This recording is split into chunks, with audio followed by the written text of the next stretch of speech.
नमस्कार दोस्तों।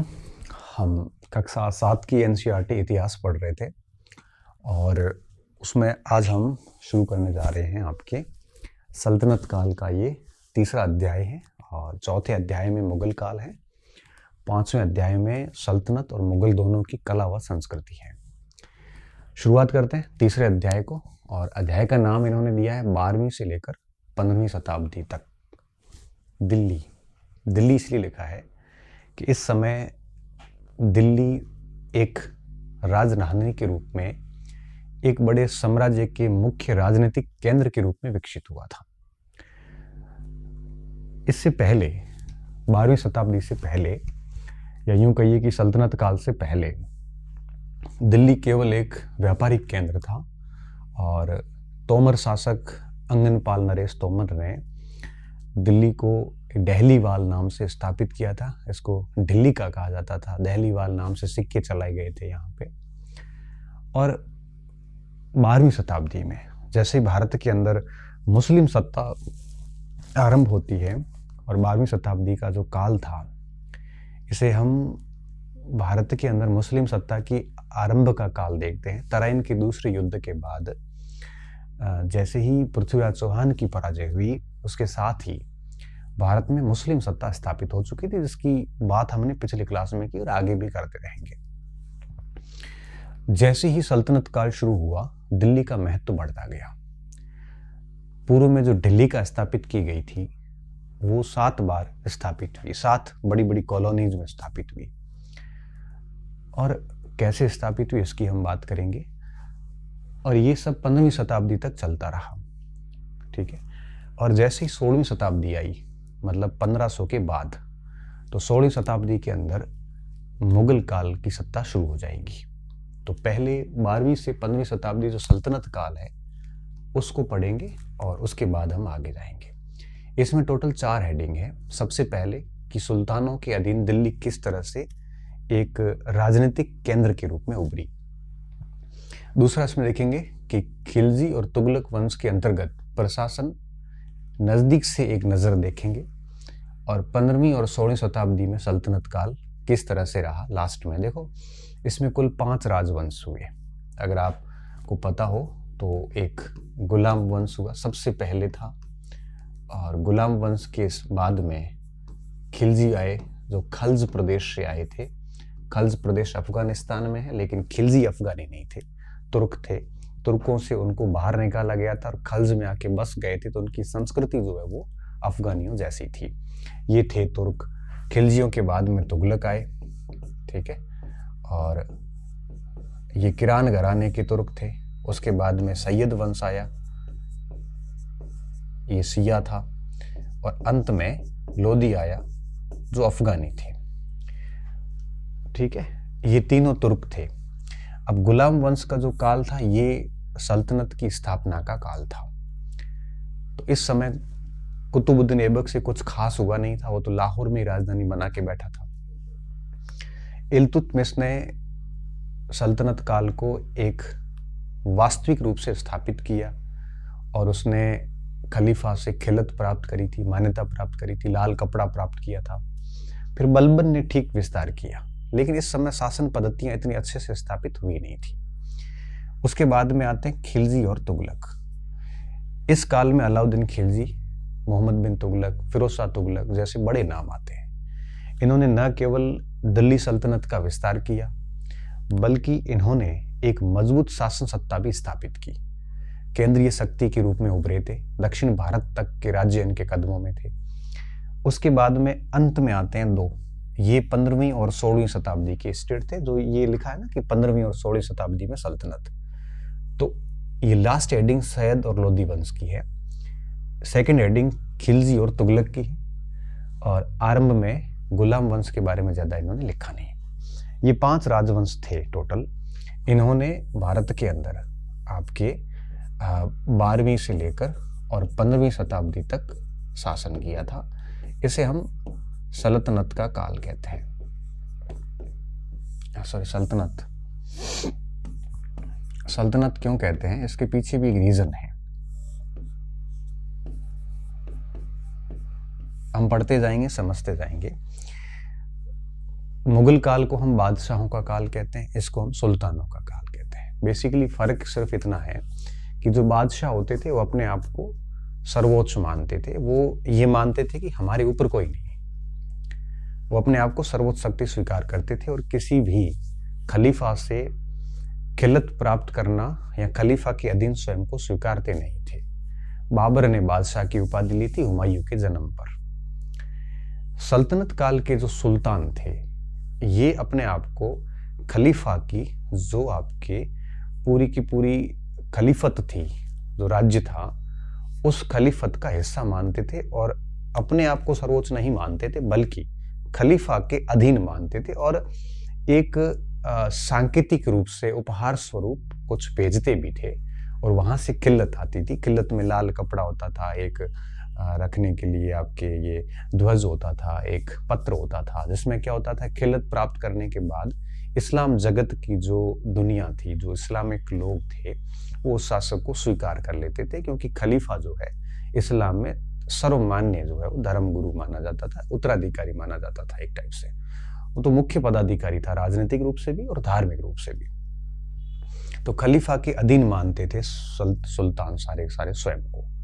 तो ये सारी इसलिए सल्तनत थी जो खलीफा के अधीन हुआ करती थी। बादशाह जो थे मुगल काल में जो आए वो अपने आप को किसी के भी अधीन स्वीकार नहीं करते थे, इसलिए वो अपने आप को बादशाह कहते थे। तो ये सल्तनत और मुगल का एक पहला अंतर आता है। दूसरा अंतर क्या आता है, सल्तनत काल में आपके देखोगे तो बहुत ही यूं कहिए कि बट कट्टर इस्लामिस्ट शासक थे। मुसलमानों के जो कुरान शरीफ के नियमों को ठीक तरीके से पालन करते थे और मुगल काल में थोड़े से लिबरल लोग थे, रिजिड नहीं थे। कुछ जैसे औरंगजेब को छोड़ दिया जाए तो बाकी ठीक ठीक थे, है ना। जैसे वो मूर्ति कला चित्रकला को भी प्रोत्साहित करते थे, शराब सेवन भी चलता था और ये सारे इस्लाम में हराम है, सारी चीजें, संगीत वगैरह, तो ये प्रतिबंधित है इतना सारा। तो सल्तनत काल में ये सब चीजें नहीं हो पाती थी और होती थी तो कम मात्रा में होती थी, लेकिन मुगल काल में ये खूब हुई।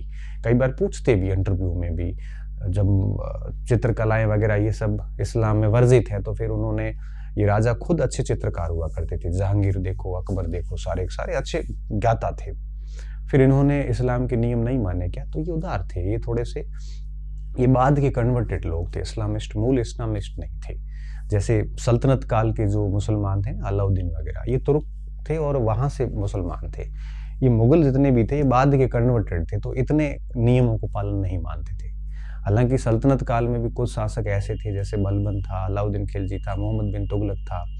इन्होंने कई जगह पे धर्म को राजनीति से पृथक किया था और इल्तुतमिश का अलाउद्दीन खिलजी का तो जो राजत्व था वो तो बिल्कुल शक्ति, उसमें धर्म और राजनीति के पृथककरण के सिद्धांत पर ही आधारित था। उसने राजनीति को धर्म से पृथक किया था।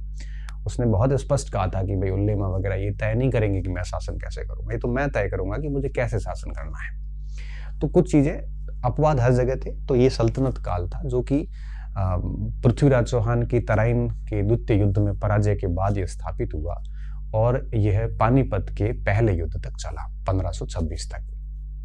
1526 में अंतिम लोधी वंश के शासक इब्राहिम लोधी पराजित होता है और वहीं पर मुगल वंश की स्थापना हो जाती है। तो ये जो अगला जो टॉपिक होगा वो सीधा चौथा टॉपिक इसके बाद का आ जाएगा। तो इन्होंने ये बड़ा अलग से किया है और इनकी जो राजधानी थी, इन्होंने दिल्ली को विकास इन्होंने किया था, दिल्ली को राजनीतिक केंद्र के रूप में इन्होंने विकसित किया था। इनका केंद्र दिल्ली था, इन्होंने दिल्ली बसाई। जैसे खिलजियों में अलाउद्दीन खिलजी ने सीरी का किला बसाया, जैसे हम दूसरी दिल्ली कहते हैं। पहली दिल्ली वो थी जो इनसे पहले थी, जो राय पिथौरागढ़ या लालगढ़ किले के नाम से जानी जाती थी, जो तोमरों काल से चली आ रही थी। पृथ्वीराज चौहान ने उसको करवाया था ठीक तरीके से। फिर तुगलक काल के अंदर आपको पता है कि तुगलकाबाद, जहानाबाद, फिरोजाबाद, दिल्ली 3 बार फिर बसी।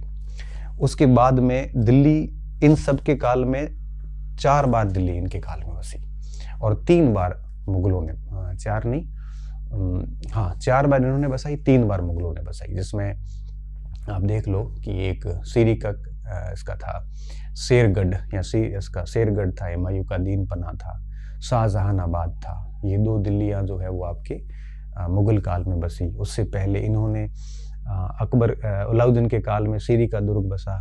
3 दिल्ली तुगलक काल में बसी। 3 कौन सी? तुगलकाबाद, जहांपनाह नगर या जहांपनाहबाद कहते हैं, और फिरोजाबाद कहते हैं। ये 3 दिल्ली इस समय बसी थी। और खिलजी काल में 1 दिल्ली सीरी का किला बसा। तो 4 ये हो गए, 1 पहले से ही था 5, और 2 मुगल काल में हो गई आपके। एक तो दीनपनाह नगर था और एक शाहजहानाबाद था। और 8वीं दिल्ली को नई दिल्ली कहते हैं, जो आज भारत की राजधानी है। तो ये सारा जो मेन उत्थान था वो दिल्ली से हुआ था, इसलिए टॉपिक का नाम भी दिल्ली लिख के 12वीं से 15वीं शताब्दी किया है इन्होंने। तो सुल्तानों के अधीन दिल्ली ये लिखेंगे हम। दूसरा खिलजी और तुगलक काल का प्रशासन देखेंगे। और 15वीं से 16वीं शताब्दी में सल्तनत, मतलब सैयद और लोदी काल की सल्तनत देखेंगे। इसमें एक हेडिंग और है जो ओल्ड एनसीईआरटी में थी, और नई एनसीईआरटी जो 25 में आई उसमें टॉपिक हटा दिया गया। वो था आपके गैरीसन से लेकर और साम्राज्य तक का सल्तनत काल।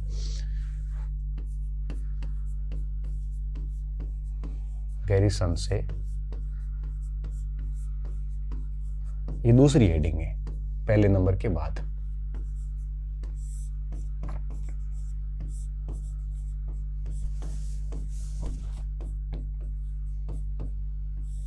ठीक है, ये एक और हेडिंग है।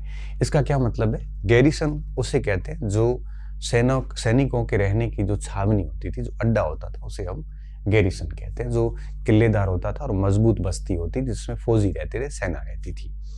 तो गैरीसन स्टार्टिंग में जब सल्तनत काल की सत्ता स्थापित हुई, गुलाम वंश, तो गुलाम वंश गैरीसनों में ही पनपा था शुरुआत में। और उस समय इनका आंतरिक और बाह्य क्षेत्रों पे इतना साम्राज्य विस्तार था नहीं। धीरे धीरे खिलजी काल आता है। खिलजियों में भी अलाउद्दीन खिलजी तक का शासन जब आता है तो ये गैरीसन तक केंद्रित नहीं रही। इनका विस्तार एक बड़े एम्पायर के रूप में हो गया था, और दिल्ली उस एम्पायर का एक प्रकार से कैपिटल थी, राजधानी थी। तो एक हेडिंग इसमें गैरीसन से साम्राज्य तक का सल्तनत है, जिसमें ये बताया गया है कि किस तरह से दिल्ली एक सैनिक अड्डों से लेकर, मतलब ये सल्तनत काल किस तरह से सैनिक अड्डों से लेकर एक साम्राज्य तक का रूप लेता है।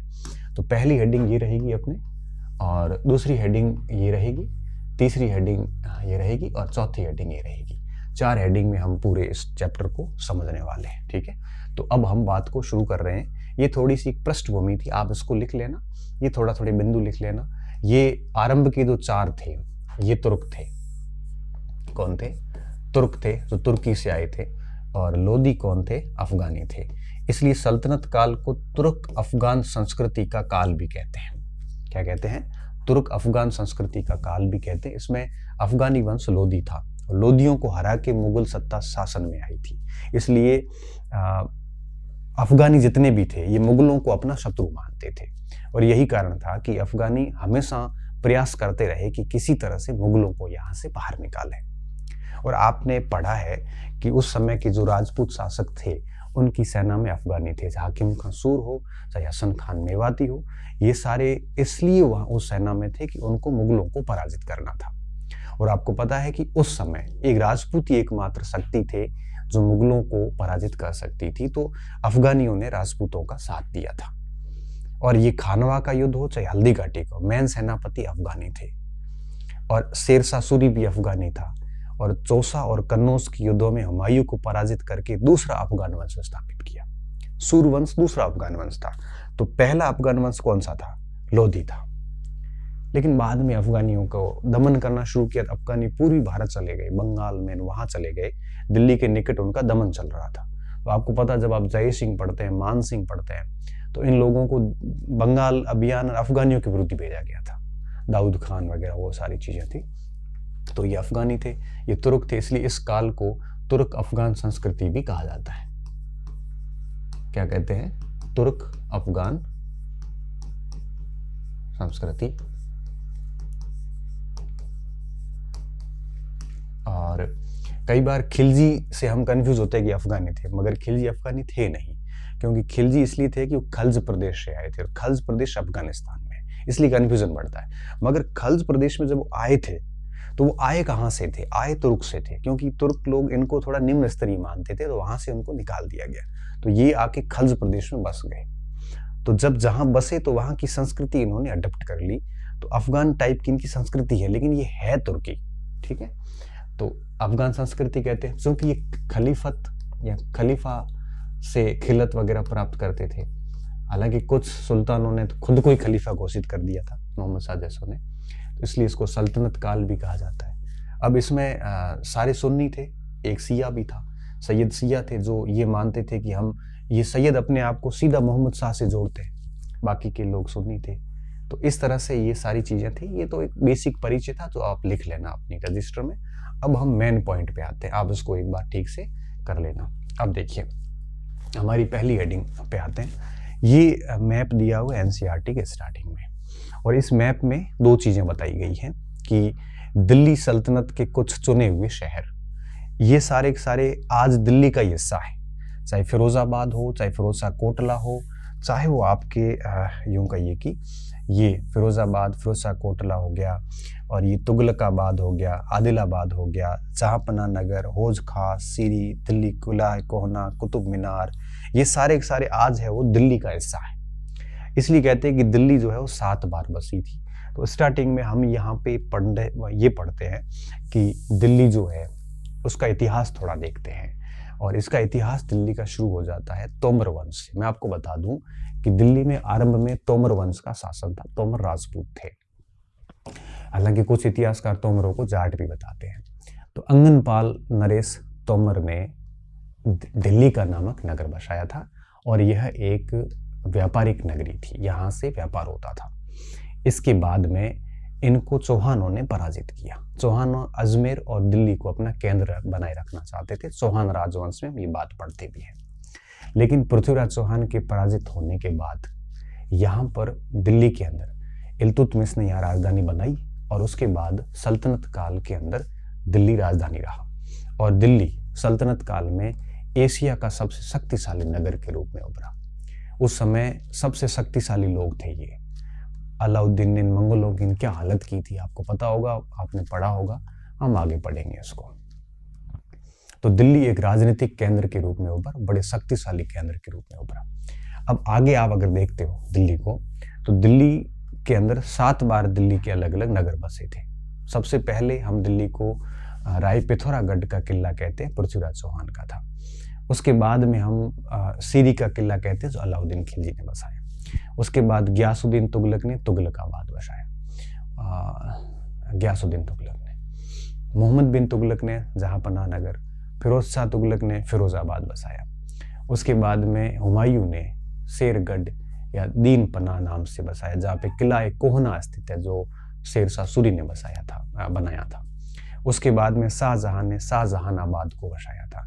फिर अंग्रेजों ने नई दिल्ली बसाई। 1912 के अंदर राजधानी परिवर्तन हुआ। निर्णय 1911 का था, दिल्ली दरबार का था। 1912 में नई दिल्ली राजधानी भारत की बनती, जो पहले कलकत्ता थी, जो आज तक बनी हुई है। तो दिल्ली का इतिहास तोमरों से शुरू होता है, वो सारा इसमें हमें बताया गया है।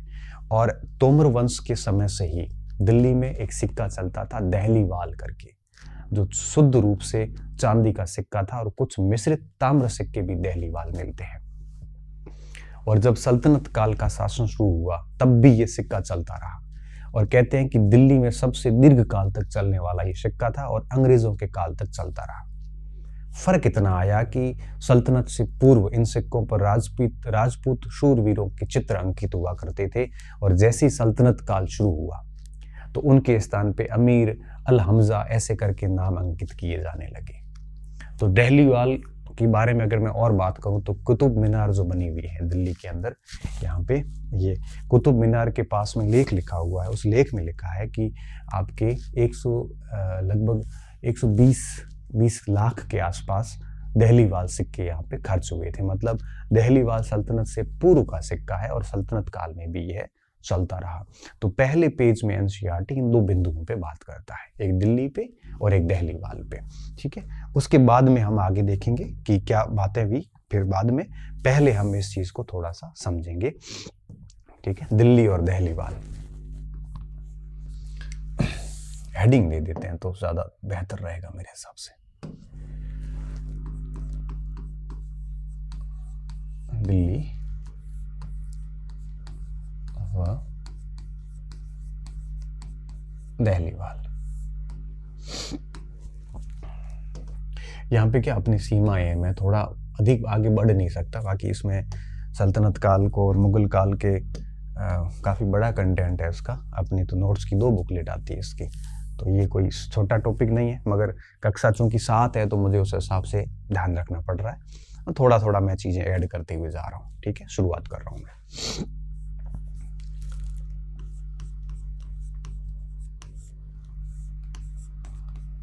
तोमर शासक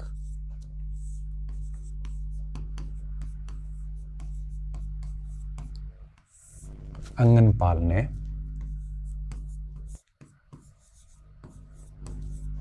दिल्ली का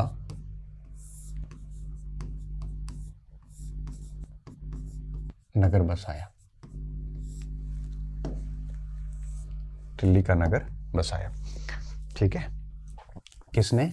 तोमर नॉरिस अंगनपाल ने बसाया। मैं आपको बता दूं, ये तालिका दी हुई है, तो अंगनपाल का शासन जो है वो 1130 से लेकर 1145 के बीच में माना गया है, एनसीईआरटी ने लिखा है। फिर यहाँ पे चौहानों का शासन शुरू हुआ, फिर 1192 तक। फिर ये गुलाम वंश, खिलजी वंश, तुगलक वंश, सैयद वंश, लोधी वंश। लोधी में बहलोल लोधी, उसके बाद में सिकंदर लोधी। एक सेकंड, मैं ही नाम लिख लेता हूँ यहाँ पे। एनसीईआरटी को पता नहीं सिकंदर लोधी को लिखने में क्या दिक्कत थी। सिकंदर लोधी ये रहा है आपके 1489 से 1518, ठीक है, 18 ही मुझे याद आ रहा है अभी तो। फिर आता है आपके सिकंदर लोधी के बाद में इब्राहिम लोधी।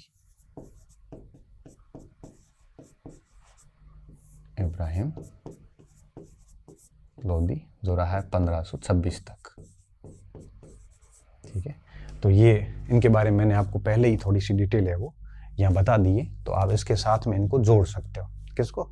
इस तालिका को जोड़ सकते हो। तो मैं ऐसे करता हूँ, इस तालिका को ऊपर ले लेता हूँ, ठीक है। तो ये तालिका आपको थोड़ा सा समझने में और मदद करेगी, हालांकि मैंने मोटा मोटा आपको बता दिया है, फिर भी आप इसको एक बार देख लेना, ठीक है। अब देखिए, तो आपको पता है कि मैंने जैसे कहा कि ये जो है आपके किस तरह से दिल्ली नगर है वो बसाया गया था। अब आप देखिए इसमें दिल्ली का नगर बसाया, आगे चलकर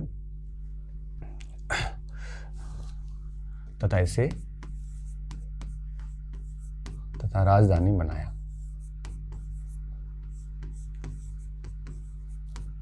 राजधानी बनाया,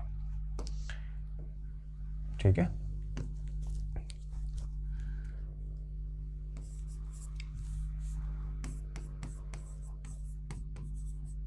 तत्पश्चात चौहानों ने दिल्ली पर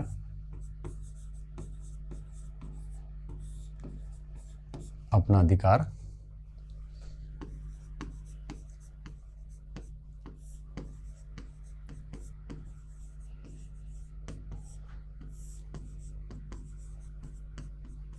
स्थापित किया, ठीक है। 12वीं शताब्दी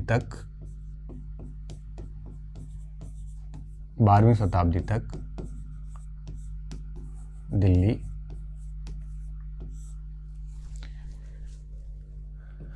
एक व्यापारिक नगर था। दिल्ली एक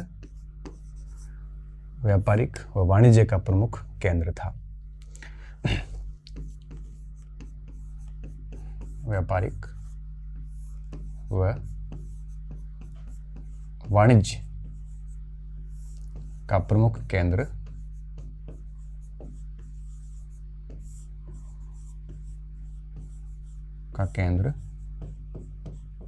था।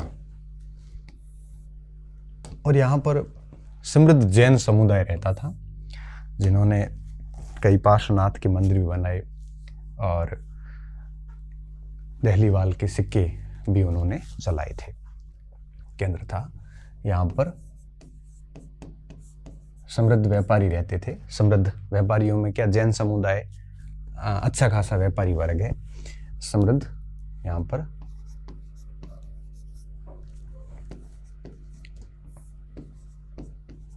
जैन समुदाय रहता था।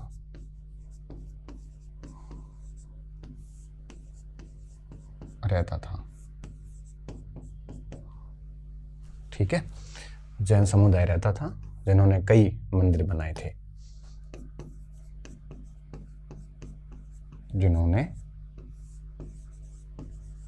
कई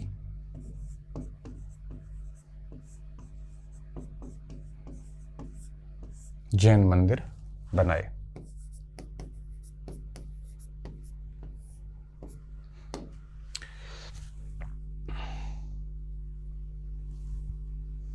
कई जैन मंदिर बनाए।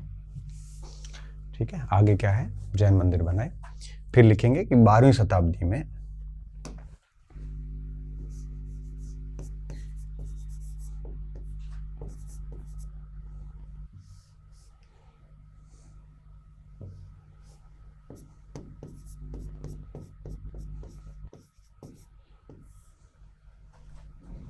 के बाद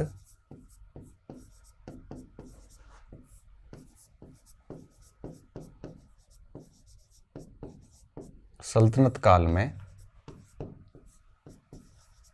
दिल्ली प्रमुख राजनीतिक केंद्र बना। प्रमुख राजनीतिक केंद्र बना। राजनीतिक केंद्र के रूप में केंद्र बना।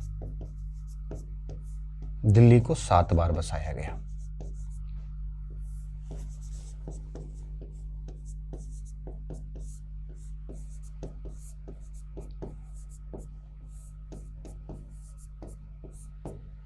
कई बार हम लिखते हैं ना, पहली दिल्ली, दूसरी दिल्ली, चौथी दिल्ली किसने बनाई, 5वीं दिल्ली, 6ठी दिल्ली, ऐसे। तो पहली राय पिथौरागढ़, दूसरी सीरी दुर्ग अलाउद्दीन, तीसरी तुगलकाबाद, चौथी जहापनाबाद, 5वीं फिरोजाबाद, 6ठी दीनपना नगर या शेरगढ़, 6ठी, और 7वीं शाहजहानाबाद, और 8वीं दिल्ली हम कह सकते नई दिल्ली। ठीक है, 7 बार बसाया गया। कौन से थे वो मैं लिख रहा हूं आगे। 7 बार बसाया गया।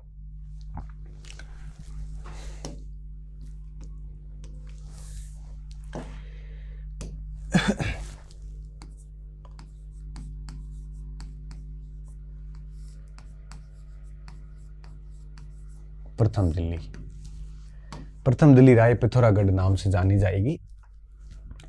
किला राय पिथौरागढ़ या लाल कोट भी कहते थे।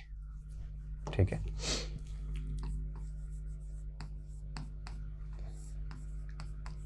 किला राय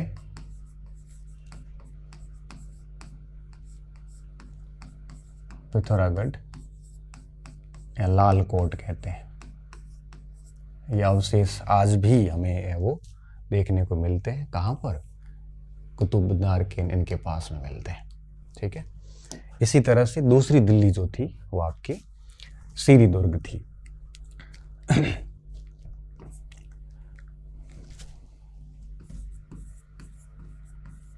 दूसरी दिल्ली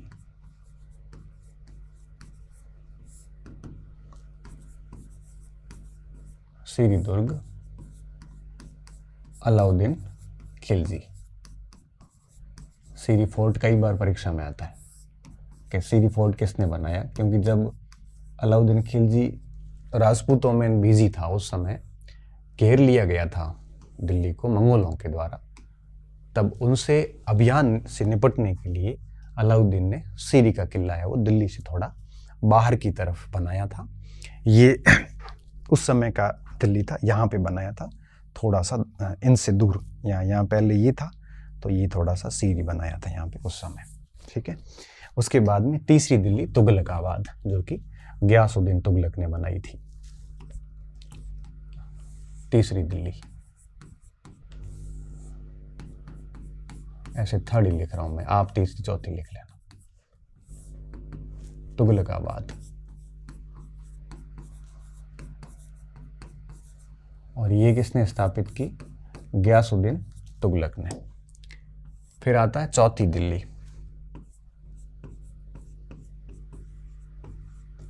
चौथी दिल्ली थी जहांपनाहबाद।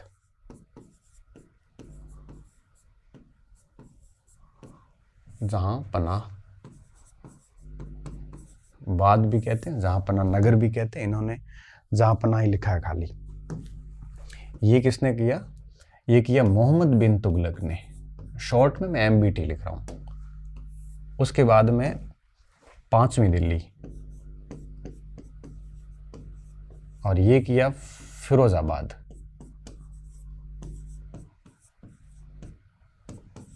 फिरोज शाह तुगलक ने, जिससे हम कहेंगे FST। फिर आता 6ठी दिल्ली। 6ठी दिल्ली थी हुमायूं के द्वारा स्थापित, और हुमायूं ने आपको पता ही है, दीन पनाह, जैसे शेरगढ़ भी नाम दिया गया, वो स्थापित किया।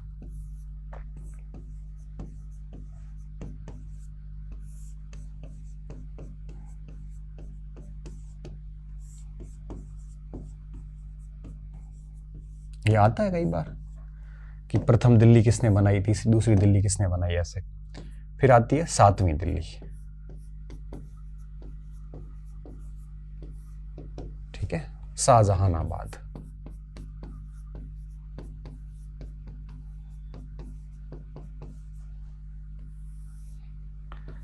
ये शाहजहां के द्वारा बनाई गई। और उसके बाद में नई दिल्ली।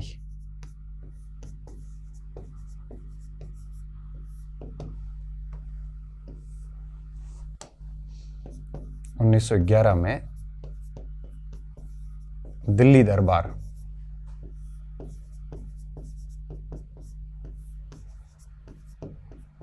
इसे राजधानी बनाने का निर्णय लिया।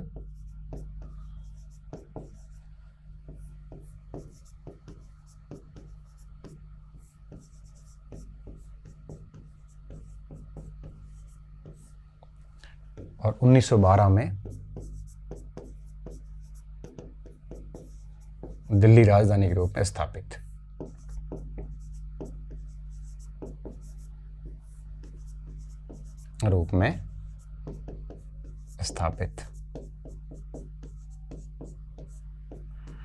ठीक है, चेंज 12 में भी थी, निर्णय 1911 के दिल्ली दरबार का था।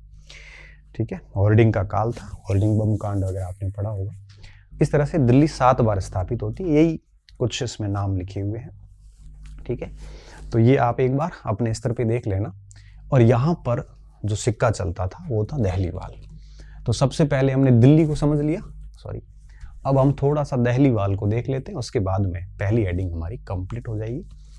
क्लियर? सॉरी।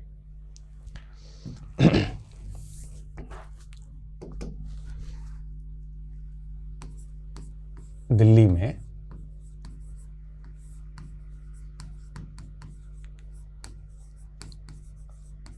दीर्घकाल तक चलने वाली मुद्रा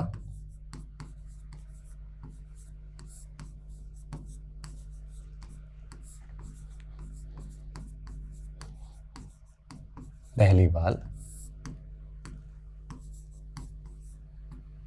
थी। ठीक है, दहलीवाल थी। इसकी निम्न विशेषताएं थी।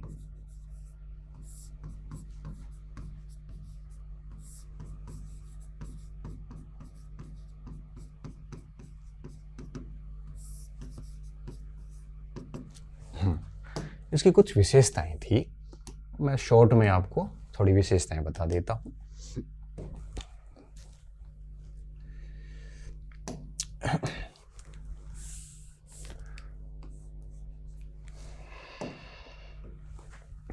देखिए, यह जो मुद्रा थी ये सल्तनत काल से पहले से चली आ रही थी, मतलब तोमर और उस समय से चली आ रही थी। ठीक है, और फर्क इतना था कि पहले राजपूत शूरवीरों की आकृतियां थी, बाद में इन्होंने इसके स्थान पे अमीरों की आकृतियां, उपाधियां लगाई मुसलमानों के अनुसार। और ये मुद्रा अंग्रेजों के काल तक चलती रही। शुद्ध रूप से चांदी के कुछ सिक्के भी मिलते हैं और ताम्र मिश्रित धातु भी हमें प्राप्त होती है। और इसके साथ साथ अगर देखें तो कुतुबुद्दीन ऐबक के कुतुब मीनार के लेख पर हमें इसकी जानकारी मिलती है कि यहाँ पर 20 लाख दहलीवाल का खर्च हुआ था। तो दहलीवाल काफी पुरानी मुद्रा थी और दिल्ली सल्तनत में सबसे दीर्घ काल तक ये चली थी। सल्तनत क्या, दिल्ली पूरी में चली थी ये। तो यह सल्तनत पूर्व की काल की मुद्रा थी। पूर्व में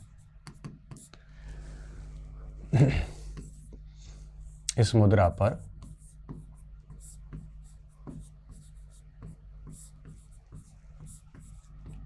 राजपूत सूरवीरों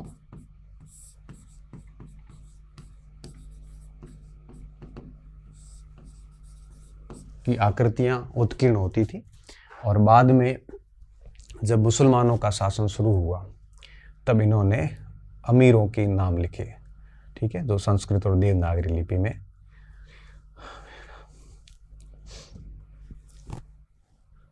आकृतियां थी।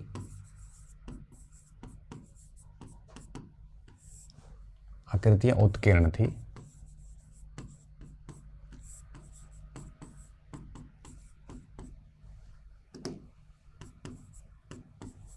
और सल्तनत काल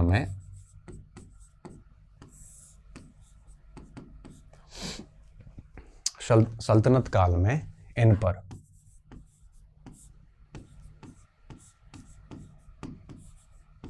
संस्कृत में अमीर, संस्कृत व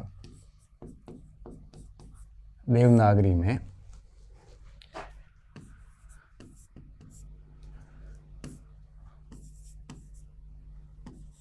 अमीर हमदा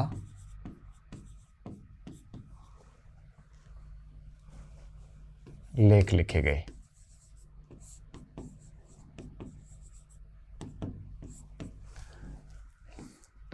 यह शुद्ध चांदी की भी थी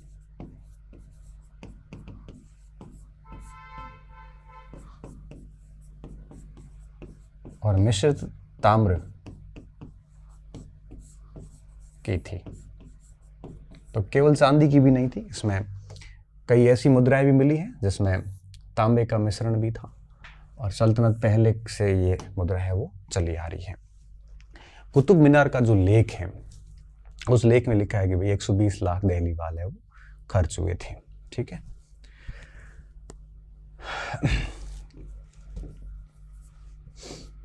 कुतुब मीनार के निर्माण पर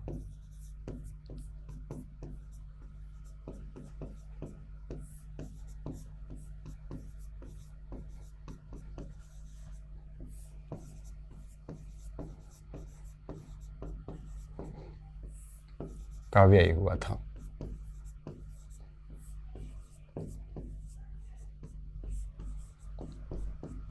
ठीक है, ये कई हिंदू मंदिरों को तोड़कर बनाया गया था। तो ये थोड़ा सा आप इसको भी देख लेना, क्योंकि ठीक ठीक काम का है ये। दहलीवाल का जिक्र है तो थोड़ा सा एडवांस मैंने इसमें बता दिया आपको। क्लियर। अब आगे बढ़ते हैं। सुल्तानों के अधीन दिल्ली, काफ़ी बातें तो हो गई है, फिर भी यहाँ से और अपन शुरू करते हैं। यहाँ पे एक कोट है जो यहाँ पे आरपीएससी पूछ भी सकती हैं, कई बार पूछती भी हैं। ये नाम है फ़क्र मुदब्बिर का। किसका है?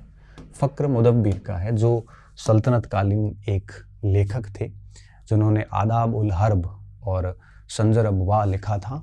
और वो क्या लिखते हैं, बड़ी इंपॉर्टेंट बातें हैं, इसको आप ध्यान से समझना। ये लिखते हैं कि राजा का काम सैनिकों के बिना नहीं चल सकता। राजा सैनिकों पे डिपेंड थे उस समय। ठीक है, एक सेकेंड। किस पे डिपेंड थे? सैनिकों पर राजा निर्भर था। और सैनिक वेतन के बिना नहीं जी सकते। सैनिक किस पे डिपेंड थे? वेतन पे। और वेतन किसानों के लिए से एकत्रित राजस्व से लिया जाता था। और किसान भी राजस्व तभी चुका सकेंगे जब वो खुशहाल और प्रसन्न होंगे। और ऐसा तभी हो सकता है जब राजा न्याय और ईमानदार प्रशासक हो। तो ये फक्र मुदब्बिर का स्टेटमेंट है जो लिखता है कि न्याय का एक चक्र है, कि उनके अनुसार राजा अगर न्याय प्रिय है और ईमानदार है तो किसान खुशहाल होंगे, प्रसन्न रहेंगे। किसान खुशहाल होंगे तो स्टेट का रेवेन्यू बढ़ेगा, स्टेट का रेवेन्यू बढ़ेगा तो किसानों को जो सैनिक है उनको आराम से वेतन दिया जा सकेगा और अच्छा वेतन दिया जा सकेगा। और सैनिकों को अच्छा वेतन दिया जाएगा तो सैनिक प्रसन्न होंगे, और सैनिक अगर प्रसन्न होगा तो राज्य में कोई दिक्कत ही नहीं, क्योंकि उस समय का जो स्टेट था, ये फक्र मुदब्बिर जो है ये आपकी कुतुबुद्दीन ऐबक उस समय लिखता था। अगर सैनिक प्रसन्न है तो सल्तनत पे कभी कोई आंच नहीं आ सकती। तो ये न्याय चक्र का पूरा सिद्धांत है जो दिया था किसने, फक्र मुदब्बिर ने दिया था। तो इसके बारे में हमें थोड़ा सा ध्यान रखना है।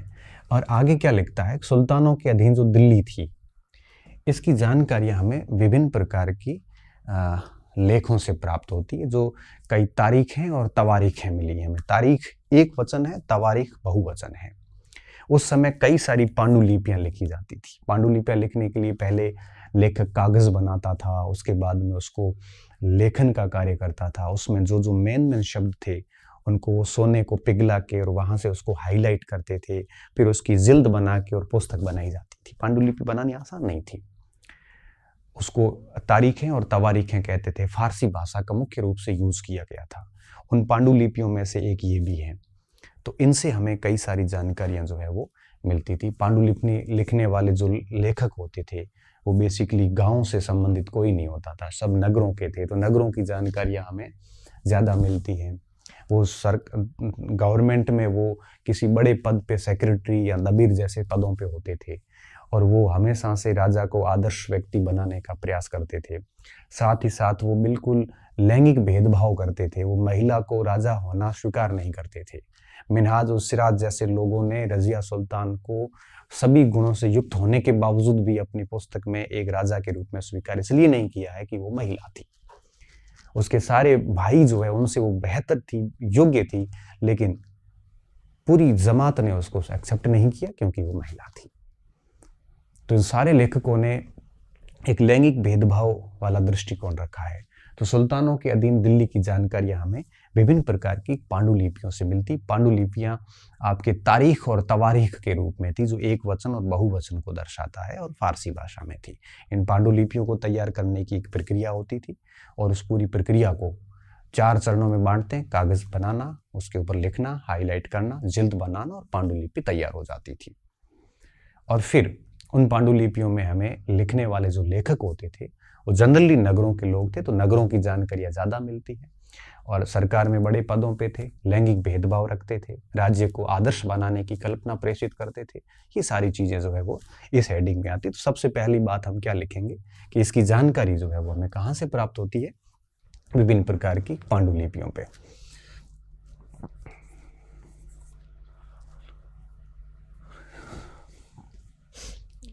ये किताबें थी आदाब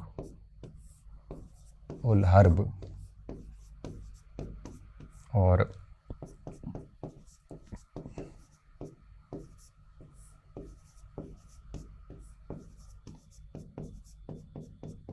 संजरुल्लाह साहब, ये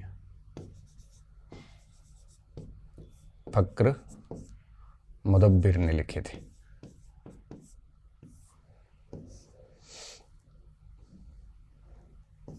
आरंभिक गुलाम वंश की जानकारियां देता है ये।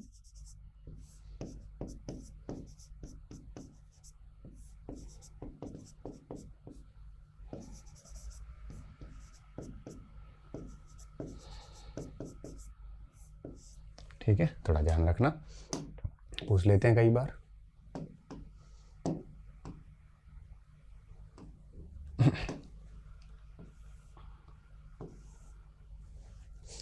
ठीक है,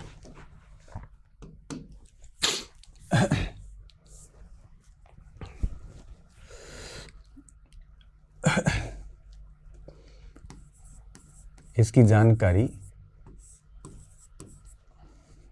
सिक्के स्थापत्य, इसकी जानकारी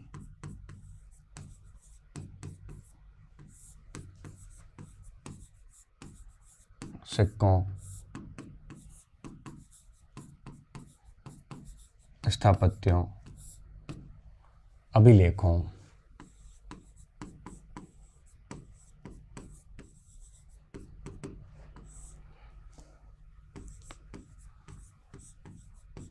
से प्राप्त होती है। सर्वाधिक जानकारियां मिलती हैं आपके पांडुलिपियों से।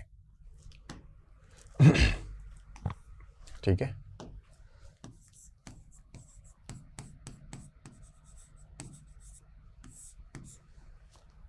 सर्वाधिक जानकारियां फारसी पांडुलिपियों से प्राप्त होती है।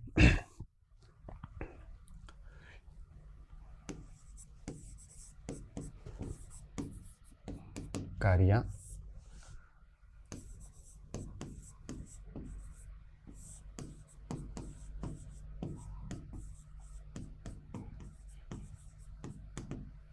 फारसी पांडुलिपियों से प्राप्त होती है।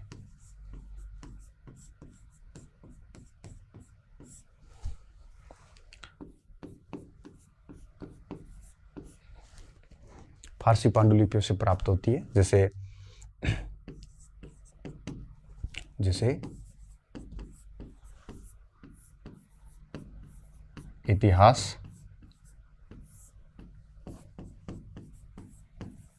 तारीख, ये किताबों का नाम आता है जिसके आगे तारीख आता है, ये एक वचन होता है।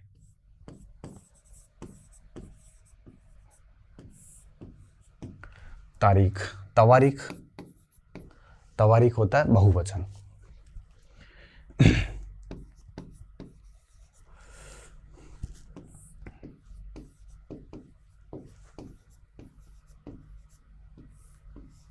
तारीख एक वचन और तवारीख बहुवचन। जैसे इतिहास तारीख तवारीख के रूप में लिखा जाता था।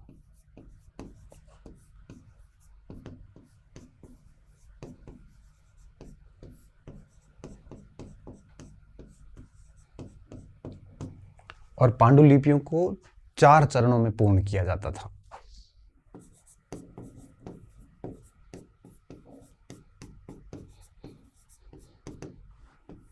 पांडुलिपियों को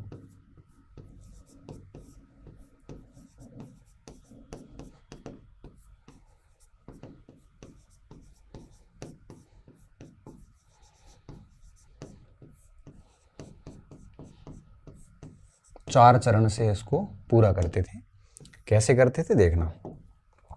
अब बच्चे कई बार कहते हैं ना, सर हम एनसीईआरटी क्यों पढ़े जब हमने पूरा डिटेल से पढ़ रखा है। मैं कह रहा हूँ एनसीईआरटी इसलिए पढ़े, अगर आपसे कोई पूछे ना कि तारीख और तवारीख में क्या अंतर है, और मैं बता रहा हूँ आपको, अगर आपने एनसीईआरटी 7वीं की किताब नहीं पढ़ी है तो आप किसी भी किताब में ये तारीख और तवारीख का भेद नहीं समझ सकते। इस पूरे शब्द का अर्थ पता चला है। और मैं बताऊं, ये पांडुलिपि तैयार करने के 4 चरण आप कभी नहीं समझ पाएंगे अगर आप 7वीं कक्षा नहीं पढ़ते हैं तो। भले ये परीक्षा में मत आए, लेकिन आपकी समझ को थोड़ा सा बढ़िया कर देता, ताकि आप विद्यालय में पढ़ाने जाओगे ना, तब आपसे बच्चा प्रश्न करेगा तो आप बड़ी आराम से उसको समझा सकते हैं। ये शब्द यहाँ महत्वपूर्ण आ जाते हैं। आपको ये पता नहीं चल पाता कभी। ये मैन किताबों में, बड़ी किताबों में ऐसे छोटे शब्द नहीं होते। आपको देहलीवाल का पता चल जाता, ये पता चल जाता, लेकिन ये नहीं पता चलता कि यहाँ जैन लोग रहते थे, व्यापार का केंद्र था। इतना अपन गौर नहीं करते कभी उसको। इसलिए कहते हैं कि एनसीईआरटी जो है बेसिकली ऐसी बातें बताती है जो बहुत सामान्य है, जो आपका कंसेप्ट क्लियर करती है, शब्दावली क्लियर करती है। आप एक अच्छे शिक्षक बन सकते हैं। और परीक्षा पास करने में भी इन चीजों का बड़ा योगदान होता है। आप मेंस परीक्षा लिखते हैं तो इन चीजों की बड़ी महती भूमिका होती है। इसलिए एनसीईआरटी पढ़नी चाहिए। बड़ा कई बार होता है कि हम केवल परीक्षा के दृष्टिकोण से देखते हैं, पॉइंट ऑफ व्यू से देखते हैं, लेकिन मुझे यूं लगता है कि हमें इसलिए पढ़नी चाहिए कि हमारी इस विषय के प्रति समझ बढ़ती है। अब देखो, ये पांडुलिपि मैंने इतना इतिहास पढ़ा है, पिछले 12 साल से पढ़ा रहा हूँ। इतिहास की सारी परीक्षाएं करी, net, JRF, first grade, professor, सारी परीक्षाएं पास करी। बावजूद उसकी पांडुलिपि बनाने की 4 विधियां मैंने पहली बार पढ़ी। तब मुझे लगता है कि एनसीईआरटी क्यों पढ़नी चाहिए। अपने आप में जवाब है उस प्रश्न का जो बच्चे पूछते हैं कई बार। मैं कई बार कहता हूँ कि मेरे से कोई पढ़ा है बच्चा है, मेरे नोट्स किसी के पास में है, बैच किसी के पास में है, उसको कुछ भी पढ़ने की आवश्यकता नहीं है, वो आराम से इतिहास की कोई भी परीक्षा पास कर लेगा। मैं ये दावा करता हूँ और ये बात सत्य भी है। मगर फिर आप मुझे कहोगे सर फिर हम ये क्यों पढ़े? हम इसलिए पढ़ना चाहिए, छोटी छोटी बातें हमें समझने को मिलती हैं। अब मैंने बैच में ये नहीं पढ़ा है कि पांडुलिपियाँ कैसे तैयार की जाती है, क्योंकि वहाँ वो बताना मुझे नेसेसरी नहीं लगा और मुझे एक्चुअल में आता भी नहीं था। अब यहाँ मैंने ये चीज़ समझ में आई कि यार ये तो बड़ा इंटरेस्टिंग फैक्ट है और बड़ा महत्वपूर्ण बिंदु हमें जानना चाहिए था। आगे ऐसी कई और बातें आने वाली है। देखिए, तो सबसे पहले क्या करते थे, ये कागज तैयार करते थे।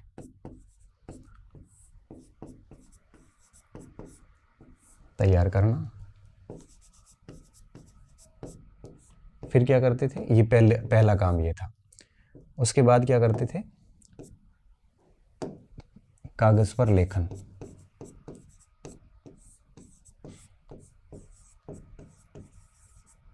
ये दूसरा काम। फिर क्या करते थे, फिर सोना पिघला के मुख्य बिंदुओं को पर ध्यान आकर्षण करने के लिए हाईलाइट करना।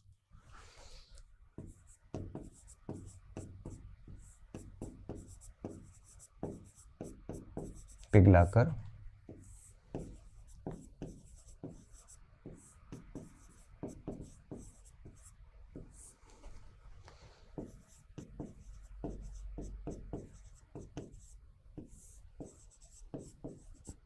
और उसके बाद में अंत में क्या करते थे, जिल्द बनाते थे, जिल्द यानी कवर बनाते थे।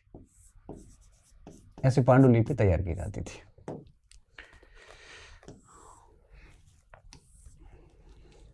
यूं तो ये, अब आप ये भी कह सकते ये तो क्या नॉर्मल है, लेकिन बिना पढ़े नॉर्मल नहीं था ये। अभी मैंने बताया, इससे आधा घंटा पहले आपसे ये बात करते तो आप तय बात है कि आप सीधे यही कहते सर कागज पे लिखना पांडुलिपि है। लेकिन ये स्वर्ण पिघला के हाईलाइट करना, फिर जिल्द बनाना, कागज भी वही लोग तैयार करते थे, तब थोड़ा सा आपको लगेगा कि हाँ ये चीज़ें तो नहीं आ रही थी। ठीक है, इसलिए एनसीईआरटी कई बार हमारे लिए ज़रूरी हो जाती है। एक अच्छी परीक्षा पास करने के लिए ही नहीं, बल्कि एक अच्छा शिक्षक बनने के लिए भी ज़रूरी हो जाती है। हालांकि प्रशासन के लोगों के लिए तो ठीक है, परीक्षा पास करने के काम की है, लेकिन बाकी टीचिंग वैकेंसीज के लिए ये एक अच्छा शिक्षक बनने के लिए भी ज़रूरी होती है। अब आगे बढ़ते हैं हम। अब ये जो पांडुलिपि 4 चरणों में तैयार की जाती है, पांडुलिपि के जो लेखक होते थे, इनके बारे में हम क्या जानना चाहते हैं, क्या जानना हमें चाहिए कि ये दरबार में रहते थे, ये लोग आपके राजा को की प्रशंसाएं करते थे, लैंगिक रूप से भेदभाव करते थे, ये लोग आपके गांव के मोटे मोटे तौर पे थे ही नहीं, तो गांव की बातें बेहद कम आती है, नगरों से रहते थे, नगरों की बातें ज़्यादा लिखते थे। ये कुछ बातें और है जिसको अपन अगली स्लाइड में ले लेते हैं। इसमें हम लिखेंगे, उससे ये बाद में पढ़ते हैं। पहले मेरी बात को मैं पूरा करता हूं जहां हमने यहां पे शुरू करी है।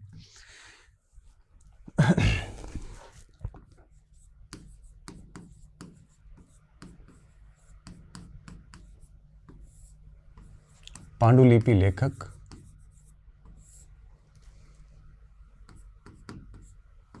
के संबंध में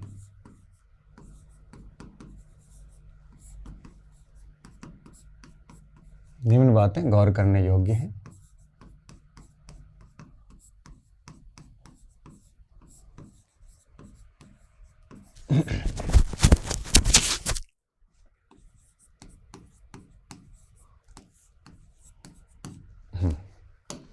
देखिए, अब हमें क्या क्या चीज़ें जो है वो इन लेखकों के बारे में जाननी है। अब ये बात मुझे तय बात है कि आपको नहीं पता होगी कई सारी चीज़ें कि पांडुलिपि लेखकों की ये बातें होती थी, लिखने वाले लोग कौन होते थे।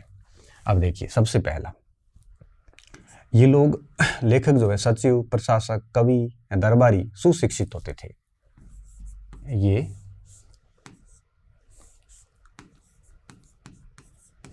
सेक्रेटरी हो सकते थे, कवि हो सकते थे, और दरबारी हो सकता था कोई दरबार में रहने वाला व्यक्ति।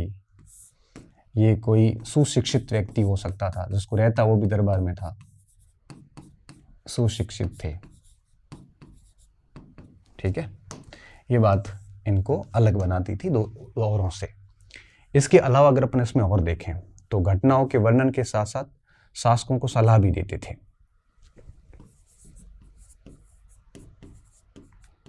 घटनाओं के वर्णन के साथ साथ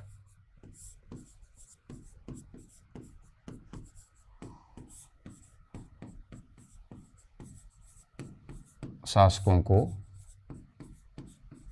सलाह देते थे।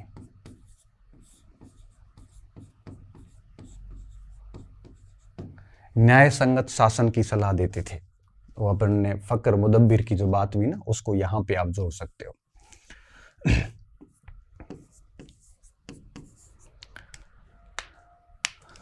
न्याय संगत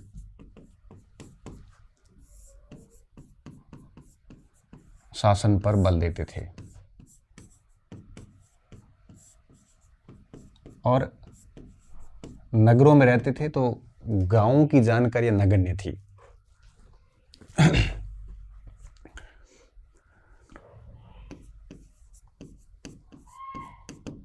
नगरों में रहते थे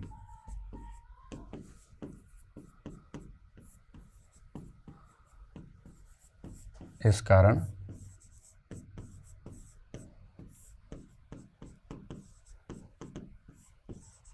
गांवों की जानकारियां नगण्य थी।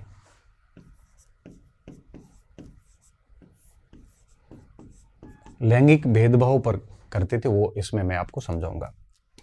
और एक और भी बात थी कि अक्सर इनाम और इकराम पाने के लिए इतिहास लिखते थे। अक्सर इनाम व इकराम, वाहवाही,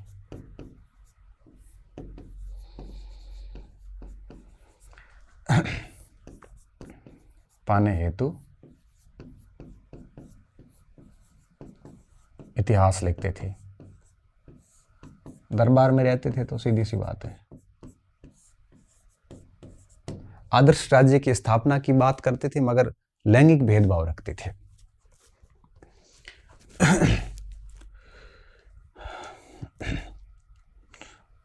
राजाओं को आदर्श वाली बात तो आ गई ना, न्याय संगत वाली। ये राजाओं को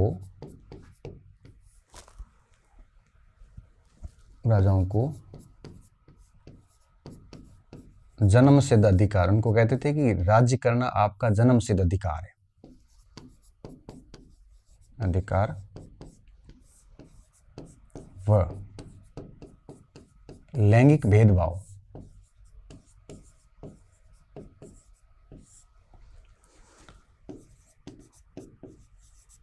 आधारित आदर्श राज्य की सलाह देते थे। कुछ बच्चे कह रहे थे सर आप पीपीटी ला के पढ़ा दो जल्दी हो जाएगा। मैंने परीक्षा वीडियो में कहा था कि जल्दबाजी करना, घास काटना मेरे डिक्शनरी में भी नहीं है।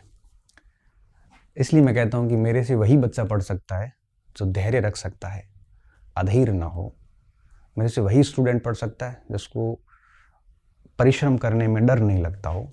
मेरे से वही स्टूडेंट पढ़ सकता है जो बेहद शांत हो और जिसको सच में ही काम करना है, तड़क भड़क दुनिया से दूर। मेरे से वही बच्चा पढ़ सकता है जो खुद करके सीखने पर बल देता है। तो धीरे धीरे अपने आप वो लोग दूर हो जाएंगे जो शॉर्टकट में विश्वास रखते हैं। मैं नहीं रखता। अब यही अगर मैं 7वीं कक्षा पूरी की एक पीपीटी बना दूं और बोल के चला जाऊं तो 2 घंटे में 7वीं कक्षा हो जाएगी, मगर वो मेरे लिए हो जाएगी, आपके लिए भी हो जाएगी, लेकिन याद नहीं होगी ना। आप उसको निचोड़ निकाल के उसको अच्छे से आत्मसात कर पाओगे। इसलिए मैं पूरा टाइम लेता हूं और बड़े समझ के साथ लेता हूं। ऐसा तो है नहीं कि मैं पहली बार पढ़ा रहा हूं। मुझे आपको इतना पता है कि मैं आपके लिए गलत नहीं करूंगा। तो जैसा कर रहा हूं ये डेफिनेटली मुझे लगता है कि इससे बेहतर हो नहीं सकता विद्यार्थियों के लिए। हालांकि मेहनत इसमें मेरी अधिक लगती है, मुझे ये सब तैयार भी करना पड़ता है, सारा हाथ से लिखना पड़ता है, समझाना उतना पड़ता है, और घर पे भी बैठ के इस पे ऊपर टाइम देना पड़ता है। तो मुझे ज़्यादा मेहनत करनी पड़ती है इसमें आपकी तुलना में। आपको तो पकाया महल सीधा लिखना ही है, 4 पेज लिखने हैं, मुझे कितनी मेहनत करनी पड़ती होगी। तो ये इसलिए कर रहा हूँ, मुझे पता है कि आपके लिए ये ज़्यादा बेहतर फॉर्मेट है, और ऐसा फॉर्मेट इस यूट्यूब की दुनिया में कोई दे नहीं पाएगा, इतनी तय बात है। क्योंकि ये लिखना करना कोई आसान काम नहीं है। ये पेज लाके पूरा का पूरा स्कैन करके टॉपिक को कोई भी पढ़ा देगा, लेकिन ये आपको नोट्स कोई नहीं बनवा पाएगा, ना कोई आपको छोटे छोटे सीधे सीधे शब्दों में समझा पाएगा, क्योंकि बहुत लेबोरियस कार्य है, माथापड़ी कौन करे इतनी। इसलिए आप धैर्य से पढ़ते जाइए और मैं आपको आराम से 3-4 महीने में पूरी एनसीईआरटीयाँ करवा दूंगा, ठीक है ना, कहीं दिक्कत नहीं आएगी। ठीक है, बीच बीच में कुछ काम पड़ते हैं, नौकरी पैसे वाले लोग हैं, तो बीच में 2-3 दिन का गैप रह जाता, बाकी कोशिश यही रहती है कि नियमित रूप से क्लास चलती रहे। आदर्श राज्य की स्थापना की सलाह देते थे। ये ऐसा आदर्श राज्य जिसमें राजा को कहा जाता था कि शासन करना आपका जन्म सिद्ध अधिकार है, और लैंगिक भेदभाव रखते थे। वो कहते थे कि केवल पुरुष ही शासक बनने के योग्य, स्त्री की शारीरिक और मानसिक संरचना राजा बनने के योग्य नहीं है। ये राजा को एहसास करवाते थे। राजा को कहते स्थापना पर बल। ये इनकी पांडुलिपि लेखकों की बातें थी। एक उदाहरण मैं आपको यहां समझाना चाहूंगा।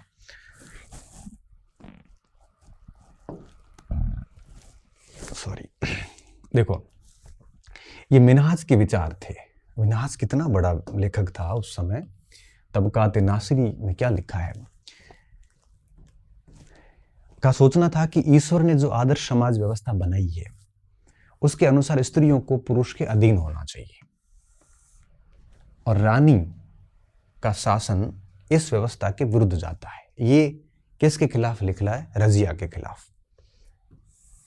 ठीक है, ये रजिया पर बात लिखी जा रही है, और इसलिए वो पूछता है कि खुदा की रचना के खाते में उसका ब्यौरा चूंकि मर्दों की सूची में नहीं आता, इसलिए इतनी शानदार खूबियों से भी उसे आखिर हासिल क्या हुआ।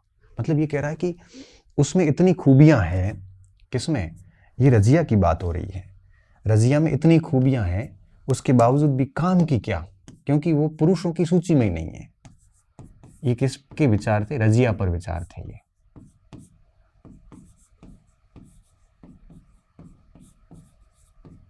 वो कहता था कि सब भाइयों से योग्य होने के बावजूद भी हम उसको शासक नहीं मान सकते, क्योंकि वो एक महिला है।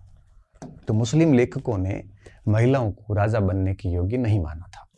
आगे क्या लिखा है कि रजिया ने अपने अभिलेखों और सिक्कों पर अंकित करवाया कि वह सुल्तान इल्तुतमिश की बेटी थी। आधुनिक, अच्छा, इसने तो, रजिया ने तो ये करवाया, ये बड़ी बात थी। अब आंध्र प्रदेश के वारंगल के अंदर रानी रुद्रमा देवी का व्यवहार देखिए। वो रजिया का व्यवहार बिल्कुल विपरीत था। उसने अपने आप को अभिलेखों में पुरुष जैसा दिखाने की कोशिश की थी। ठीक है, ये बात बहुत इंपॉर्टेंट है कि रानी रुद्रमा देवी ने अपने आप को अभिलेखों में पुरुषों जैसे लिखवा कर अपने को पुरुष होने का भ्रम पैदा किया था। ऐसा ही एक महिला आती कश्मीर में, रानी दिद्दा, दीदी, बड़ी बहन से शब्द निकला हुआ था, और ये भी यहाँ पे नाम आता है। तो आप इसको बढ़िया से याद कर लेना, रानी दिद्दा का नाम और आपके रुद्रमा देवी का नाम, दोनों का नाम है वो बढ़िया पढ़ लेना आप। ठीक है, मैं इसको बोल्ड कर देता हूँ। ये काम की चीज़ें आपके, ये एक पूरा का पूरा ब्लॉक था एनसीईआरटी, मैंने उसी को कट करके यहाँ पे डाला है। ठीक है, अब आगे की बातें हम कल करेंगे। आज की हेडिंग हम यहीं पे पूरी करते हैं। ठीक है, ये यहाँ तक आप लिख लो। तो आगे की क्लास में हम इस टॉपिक को पूरा कर देंगे। बहुत बहुत धन्यवाद विद्यार्थियों। अच्छी रहिए, मस्त रहिए और पढ़ते रहिए।